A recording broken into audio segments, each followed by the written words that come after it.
people all morning. The Fox 61 Morning News starts now. And right now at 6 o'clock, 6 different businesses robbed at gunpoint in southeastern Connecticut. Is the same man behind all of them? We'll tell you what we know about the robber's description.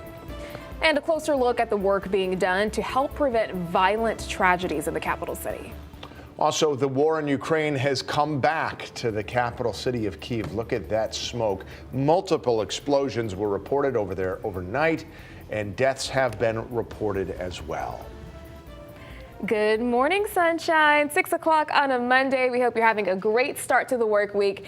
Maybe you're at home kicking your feet up because you have the day off today. Either way, thank you for joining us here on Fox 61. I'm Symphony Privet. And I'm Tim Lemmers. Yes, good morning. In case you are off, want to get outside and do something today, let's get you a check on the forecast. As we look from the Riverfront Boathouse in Hartford this morning, still a ways away from sunup, unfortunately. But, well, it looks like we've got okay temperatures today. Not a lot of sun, Matt Scott. Yeah, even without the sun, we'll get temperatures that are low, right about where they should be as we get through early October. Did you have a good run? I did. Yes. Let me tell you guys something. Please. Saturday, the drop in temperatures felt like a shock to my body. Yeah. You know, we had a nice Thursday and Friday. Saturday morning, it's a little chilly out there. There you go. Yeah. But is that good? And we were discussing this last hour. Is that good running weather? I mean, what's the ideal temperature? Because when I ran outside, I haven't done it in a while. I used to run in wintertime. I used to love it because even with the really cold temperatures out there, you warm up quickly. And so that felt good. Good morning to you. If you're recovering from the marathon, you got a day off. So some clouds, maybe a drip up to the north, mild temperatures though, and an overall dry streak for the most part this week. We'll talk about that when the rain's back coming up. 47 in Hartford, 46 in New Haven, 42 in Groton. There's really not much other than the clouds. We may get some isolated showers, mainly on the northern fringe of the state later on. I'm not concerned with that. So lots of clouds, and you'll see that as we show you the hour-by-hour planner numbers getting into the mid to upper 60s, exactly where we should be for early October. It's still early October. Yeah, we can still call this early October. It's still the first half. How's that? We'll talk about the forecast when that rain is on the way coming up. Let's see what the roads are looking like. Not a lot of people working, not as many today for Indigenous Peoples Day. Let's talk about the traffic with Lauren Zenzi. Yeah, Matt, as of right now, things aren't looking too bad out there. We did have some construction out on the roads, especially in and around the Hartford area. But as of right now, a lot of construction has cleared and things aren't looking too bad. Let's bring you out to the Hartford area. We are still seeing some delay on the westbound side of Route 2. Let's take a live look out there right now.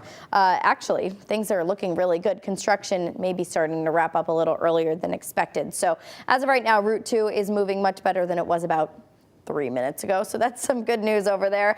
Over in Waterbury, construction has also cleared for the morning commute. So if you are heading to work this morning, you won't see too much volume out on the roads over on I-84 East and West. Same thing down in Fairfield County. Not a whole lot of volume out on the roads this morning. We were seeing some heavier traffic down over in Fairfield. You could see that on the southbound side of I-95. But overall, really not too bad in comparison to what it usually is. So definitely just give yourself a little extra time, but nothing too big to complain about. We'll check in again coming up in the next half hour, guys.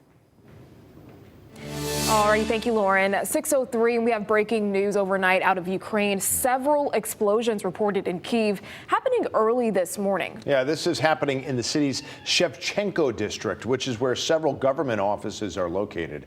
Now, a closer look at the damage here for you this morning. Officials say we do know people have died and others have been hurt. We just don't know the numbers at this point. Still waiting for a little more confirmation. We do know this is the first attack in the city since June, when a missile struck an apartment building. Okay, now take a look at this video. It was just released about 45 minutes ago. A massive explosion on a pedestrian bridge in Kyiv. Gosh, just frightening there. It's unclear if anyone was injured or killed. Now, this all comes just after this explosion on the Kerch Bridge connecting Crimea to Russia. This happened Saturday morning. Now, this video showing the moment that explosion happened. The Ukrainian government has come out in support of the explosion, but no one has claimed responsibility. Russian President Vladimir Putin has reportedly instructed his government to form a state commission to investigate. And Ukrainian officials are now blaming Russia for a missile strike on an apartment building. You can just see all that damage left behind there. This all happening over the weekend in the city of Zaporizhzhia. At least 13 people were killed and more than 60 were injured in this attack. Well, today in New Britain, U.S. Senator Chris Murphy is expected to hold a town hall conversation on the war in Ukraine. It's happening at 5:30 at the Pulaski Democratic Club on Grove Street. His office said he is expected to discuss not just the war effort in Ukraine, but also relief efforts in Poland. 6:05 now. After a series of robberies happening in New London County on Friday, police now looking for what appears to be the same suspect. Yeah, that person, or at least people, possibly, we don't know at this point. We do know a convenience store was robbed, as well as a marketplace, a smoke shop, and 3 gas stations, one of which was in Franklin. That's where Fox 61's Julia LeBlanc joins us live this morning. Hi, good morning to you both. Yeah, this mobile gas station here in Franklin, as you mentioned, was one of 6 businesses robbed in just a matter of hours, all in one night on Friday. Now, we did get the chance to speak with someone who works here. He was held at gunpoint before the person stole hundreds of dollars from this store. And it's a similar story at the 5 other places that also got hit on Friday night. Now, police are sharing a photo from surveillance video of the suspect that they are looking for at this point. Again, sharing the same general description for all 6 of these robberies in terms of the suspect description. They provided that picture. Police say the robbery streak all started in Franklin right around 7:30 p.m. on Friday, where the suspect stole about $600 from this gas station where we are standing. Then a gas station in Norwich, which was hit less than 20 minutes later. Then a smoke shop in Waterford, a convenience store in Groton, another gas station in Stonington, and finally a market in Ledyard. This all happening in a matter of 2 hours. Again, we caught up with the man who was working here in Franklin when they got robbed. Take a listen to what he had to say. If he started with this one and it went okay, then the next one went okay, and then it seemed like they hit all the same style gas stations. So they're all like these little gas stations. There's not much around. Now, again, police have given the same general description for the suspect that they are looking for at this point. We told you about it and we showed you his picture. Take a close look there. Even head to fox61.com to see if you recognize that person. At this point, they are thinking that it might be the same person who committed all of these robberies. But if you have any information, you are asked to call your police in your local area, since this happened in several towns here in New London County. We're live here in Franklin. Julia LeBlanc, Fox 61 News. Hey, Julia, thank you for that report.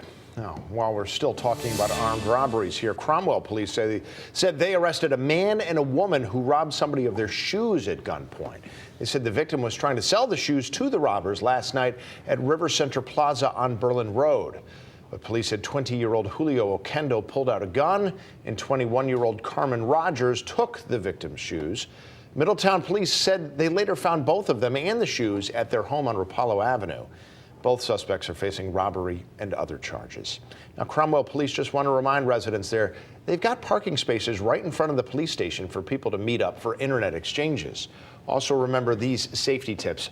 Always meet up in a public place, if not right there at a police station. Have a buddy with you if you're buying or selling anything. Don't carry large amounts of cash or any valuables. And if something seems off, just leave the area immediately. If you do get robbed, call police as soon as you safely can. All right, over to Hartford now, where community advocates are speaking out amid the recent violence. This all as police continue to investigate a shooting that left one man injured Saturday afternoon, as well as the city's 30th homicide of the year happening this past week. In response, the Brother Carl Hardrick Institute for Violence Prevention and Community Engagement is working directly in communities to make a difference. The Resource Center is training neighbors as violence prevention professionals who can work with victims, families, and perpetrators. There's young people, 90% of them know what's going to happen before it happens. But they don't know who to turn to. They don't know who cares. They don't know who they can trust. And it's not enough of us out there. Our community has to come up out of despair. And so changing the quality of life, raising what we say the EQ and not just the IQ of our children. Now, the Institute is also working to establish positive youth development programs to empower and support young people. Well, today, U.S. Senator Richard Blumenthal is going to Rocky Hill to stand with nurses and healthcare professionals from Wyndham Community Memorial Hospital. The staff there have been protesting what they call unfair labor conditions, including low pay, understaffed shifts, mandatory overtime, and inadequate healthcare plans. You might remember late last month, over 100 nurses there went on strike over the same reasons. Unfortunately, an agreement is yet to be reached between the nurses and the hospital to resolve those issues. Well, in this morning's Family First, we're taking a look at what's being called sittervising. Haven't heard of that one, so we'll tell you what it is and what a local psychologist is saying about it. Also, more on a recent FDA approval meant to help families, especially newborns. And 2 products sold at Aldi are being recalled. Details on why, straight ahead.